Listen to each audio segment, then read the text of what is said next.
I can't hang around just Christians. I just cannot do it, because when I think about living this life on this earth, like, God is everything to me, and he should be everything to us.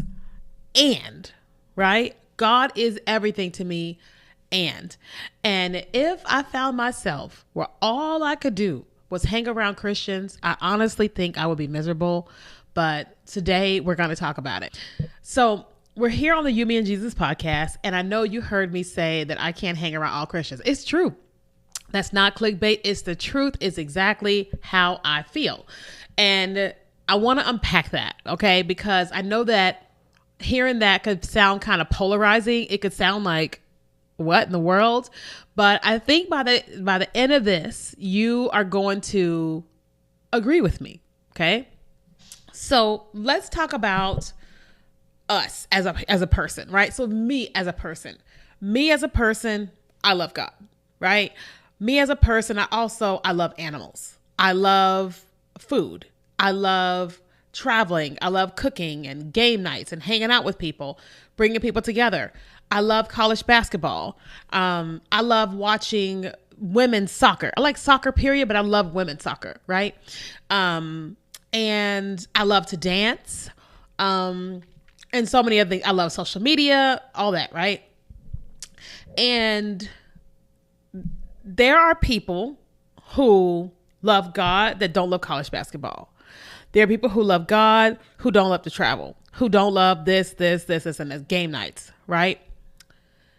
And there are people who love God who don't love makeup, who don't love social media. Awesome, right? And so I have this amazing opportunity to hang with the people who love God, right? And in the times where they love God, we could talk about all things that love God. The people who love God and also love college basketball, I can hang with them and talk about God, college basketball.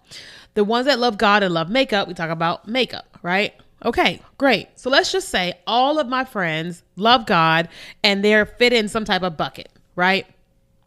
Well, what I feel like that does is it puts me in a bubble, right? Because I feel like that there are more people on the planet who don't love God. Now, when I say that love God, I mean they're not just Christians, but they're doing the best thing that they can do, like right by him in what he invites us to do, living a holy life. They're just right. There's more people that are not in that bucket than are in that bucket. And so when I think about living my daily life every single day for the rest of my life in a bubble with those people, I think about being miserable. I'm just being honest. I think about being so miserable. You know what I'm saying? Because who wants to live their life in a bubble, right? It reminds me of the people who are in, let me see, like, how do I describe it? So there's people that live on not plantations. I don't know what to call it because I don't want to offend anybody, but there's like religious groups and they're only with each other. That's it. Right. And they're in a bubble. Right. And so then when they leave the bubble and go and do a thing, they're like, whoa, what's going on? They don't know how to be. Right. And they grow up and they go to school. They don't know how to be because they've just been in this bubble. Right. It's like, and I don't think that we were meant to live in a bubble. And I say that because if you look at the Bible, Jesus and his disciples were not in a bubble. They were out with the people, right? Like they were out with the people, like, period. If you think about Jesus, period, Jesus was out with people, right? Jesus never said only the holy ones come be. No, he had time with his people, but he spent most of his time out with people. And I just feel like that if Jesus was out with the people, then he wants us to be out with people, right? And Jesus was able to be out with people, and people, as they were peopling, didn't have a negative impact on Jesus, right? That if people were out sleeping around, Jesus didn't go sleep around because they did and he didn't, right? People that were stealing, lying, and cheating, he didn't go lie, steal, and chill. He didn't do any of that because other people were doing it. He was still doing what he was doing, right? Now, do I think that there is some benefit to just being around a certain group of people? Yeah. That's why when Jesus went up in the Garden of Gethsemane, he wasn't around all the people. He was with his people. In these sacred kind of spaces, he was with his people. But even when he was with his people, he also went and did his own thing by himself because he knew that, like, y'all can come with me here, but y'all can't come with me here. So there's benefits to that, right? But for the most part, he was out with the people. And so when I think about living my life 100% surrounded by only Christians, I think about how bored out of my mind I would be. I think about how miserable I would be, because the thing to know about me is I love me some God, right? But I like to be funny. I like to laugh. I like to play games. I like to cook. I like to do all these different things that have nothing to do with sin, right? For example, I'm in this community and they're all talking about movies and TV shows they love. And they're talking about this show on Netflix called Forever, right? And I saw it on Netflix, but I didn't watch it. And I was like, I don't really know if I'm going to see it. And because all of them are talking about this little show, I said, I'm going to go watch it. And so I started watching it, and it was like such a cute show. I haven't seen it all yet. And I'm sure there's parts of it that's good, parts that's not so good, or whatever. But it connected me to this community of people. I don't know what their religious background is. I don't know. I just know that here's this one thing that we're connecting on.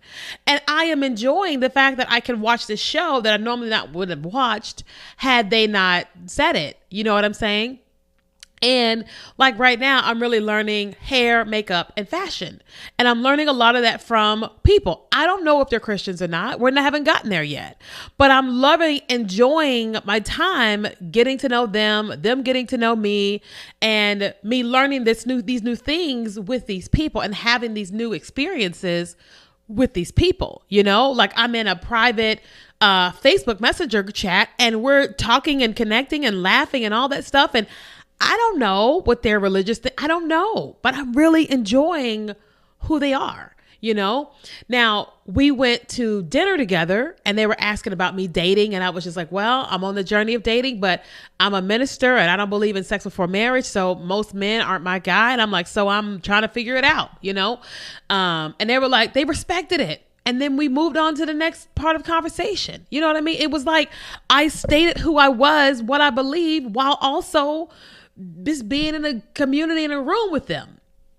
You know what I'm saying? So it was like who they are and whatever was going on with them had no negative effect on me. And I just really feel like that if we only allow ourselves to associate with people that are just like this with us, then first of all, we'll be bored out of our minds. And then second of all, we won't really have an impact on people. Because a lot of times people think you host this ministry event, this church event, this camp meeting or whatever, and the non-Christians are going to come. No, most people that come to those are Christians already, right? Because we go to those things. So most people that come to those are Christian. They're not non-Christian. Non-Christians do come, but majority people going are Christians. How do we reach people who are non? It's by what we do out here, right? It's by spending time with people out here, right? Because this is where we spend most of our lives, you know? And I just really feel like we shouldn't be trying to create this Christian bubble of friends and we're only with those people, because we actually miss out on the beauty of other people, their experiences, what they believe. You know, like I've talked to different Muslims and listened to some of their cultural practices. I'm like, oh, wow, I really love this and I love that. I will not convert to being a Muslim whatsoever, but I love parts of their culture. And I was like, it's beautiful. Now, just because I find it beautiful doesn't mean it's going to sway me to be. No, it just means that I get an understanding of them. I got an understanding of the person and people that I'm talking to, and we could relate. So like I was on a podcast with a girl. I'm Christian, she's Muslim. And as we were talking, she's getting to know me and I'm getting to know her. And we're realizing how much we have in common.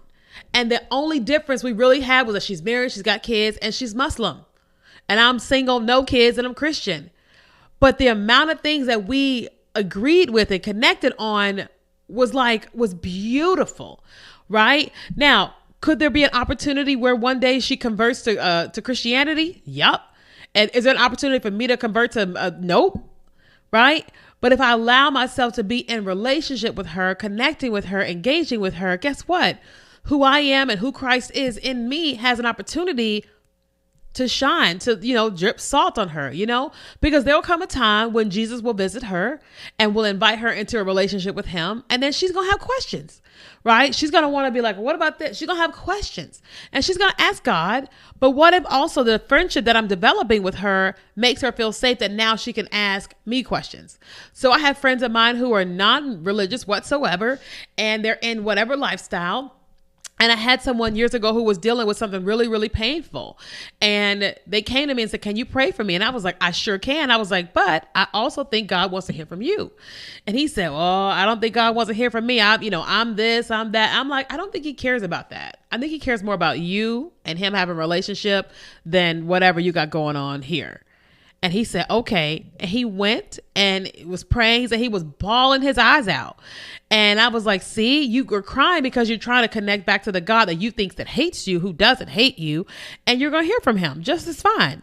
And he was just like, he was in shock. But the only reason that happened was because I was like, nah, he don't really care about that here. He just wants to talk to you and be connected to you. And then y'all can talk about the rest of that at some point in time, but he's not really thinking about that right now. He wants to help you because you're hurting. But because I associate with him, it allowed me to be able to say that. It allowed him to feel safe enough to come to me and ask me to pray, and I really enjoy this person, and that person really enjoys me. We don't agree on a big thing, but just because we don't agree doesn't mean I can't be in a relationship with them. Does that make sense? So I wanted to share that. Now, in this what would Jesus do scenario, so we try to do a what would Jesus do scenario in every episode. The scenario is, what would Jesus do if he came upon a Christian, a hot Christian, who was in a relationship with a non-Christian? What would Jesus do? I honestly think Jesus would sit down and eat with them.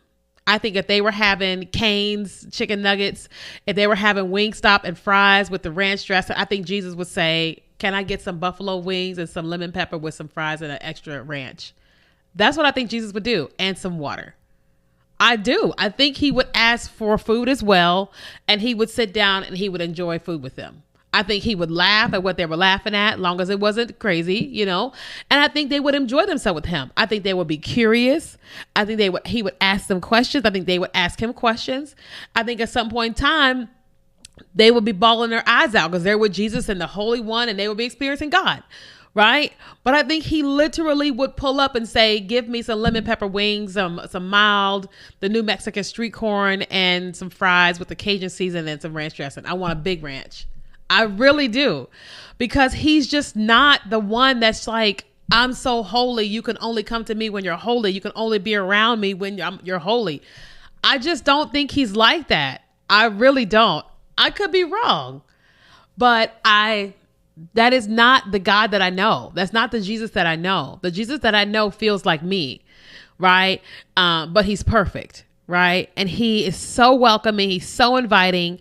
He makes everybody feel safe, everybody feel loved, everybody feel welcome, and all they want to do is be with him. That's the God that I know. And when I think about people like that, they're non-judgmental. They are just warm and safe. So that's what I think he would do.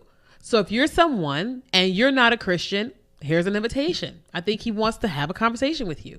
If you're someone and you've been living in a bubble only connecting with Christians, then I think here's an invitation to have a conversation with God, not people, with God, and ask him, God, should I connect with people who are non-Christians? I'm not telling you to marry them. I'm not saying that. I'm not saying date them. I'm not saying marry them.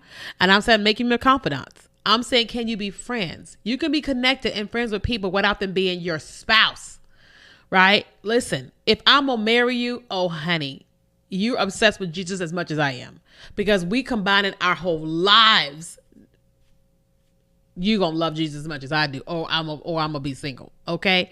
So that's what my best friend loves Jesus. My closest confidants love Jesus. People who I ask advice from love Jesus. But you can have friends and they're not be your confidants. They're not be your spouse or your best friend. You see what I'm saying? So I hope that this episode was thought-provoking, encouraging. I want to know what it was for you.